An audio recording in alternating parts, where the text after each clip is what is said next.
Hello everybody, back again with you at the latest installment of Tag Talks, and we fielded a question a couple weeks ago about, hey, Nebraska National Guard, why aren't you down in Puerto Rico or the Virgin Islands helping out the citizens and the people down there?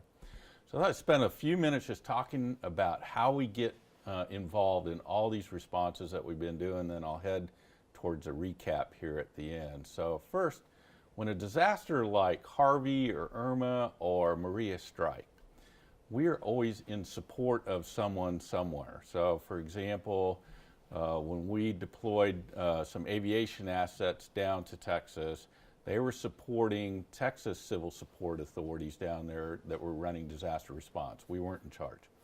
So it comes out of a process of a request by the state who's experiencing, or in this case, territory for Virgin Islands and Puerto Rico, that are experiencing a disaster and in recovery stages, and they're asking us to help.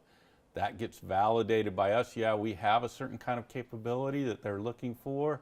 They tell us through something called Emergency Management Assistance Compact process that, yep, we can reimburse you for your costs, and then that sets in motion for us to push things out the door. Now, the other group that's involved is National Guard Bureau out of Washington, D.C., through the Watch Center there, who are looking at things from a larger perspective and trying to help line up capabilities and assets against requirements in all these disaster responses. And then another group is NORTHCOM, or Northern Command, which has the responsibility for this area of the world to help manage active component assets coming into a response as well.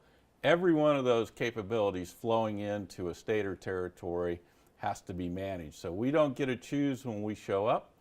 We don't get to pick our time and place. Others get to do that for us, but when they ask, we're ready and we go. So to answer the question about Puerto Rico and the Virgin Islands, the latest group to go help in disaster recovery in Virgin Islands in this case left this afternoon, in fact, Monday afternoon. And they will be a task force down there, will provide command and control over a variety of capabilities in the Virgin Islands, helping manage medical response, logistics, administrative support, all kinds of things to go make sure that disaster recovery continues in accordance with the good people down in the Virgin Islands and what the local authorities want and need. So they will be managing the response. Our team will be managing the military forces supporting the response down there. We also have one soldier that went to Puerto Rico from our civil support team that's a communication specialist, and they're helping set up communication networks down there to help folks respond and to talk to each other. So as some of you may have experienced, not being able to contact a loved one or a friend or family member down in that area of the world can be stressful, and so they're going to help set that capability up. Just as a reminder, by the way, so in way back in September when this all started down in Texas with Hurricane Harvey hitting, we set down aviation and a medical element.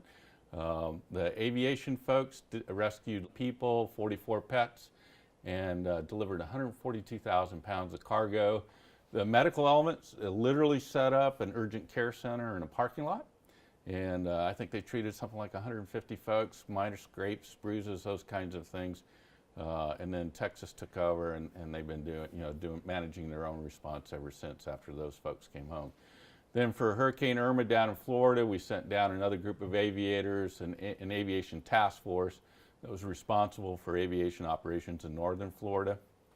As soon as that area kind of cleared up, and Florida could take on the responsibility for the rest of the state, those folks came home too. And then we've had, interestingly enough, we've had a couple of historians down in Florida, and we think they'll be going to the Virgin Islands and Puerto Rico perhaps as well to record what has happened, to record all the effort that's been put forth. So that's going to be a really important part of telling our story as the future plays out here. So your Nebraska National Guard has been pretty busy here in the homeland, still doing a lot of things. And oh, by the way, while we're doing all that, we're still responding to things in what we call the away game, or supporting combat operations around the world.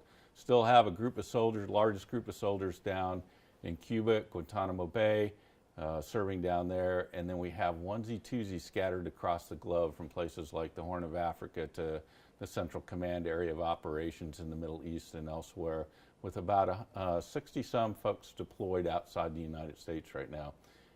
And while all that's going on, we're still here at home training, getting ready for whatever's next, and so that we can be ready to respond if we're needed here in Nebraska or wherever we might be needed. So good to provide you an update, and look forward to your future questions. Thanks.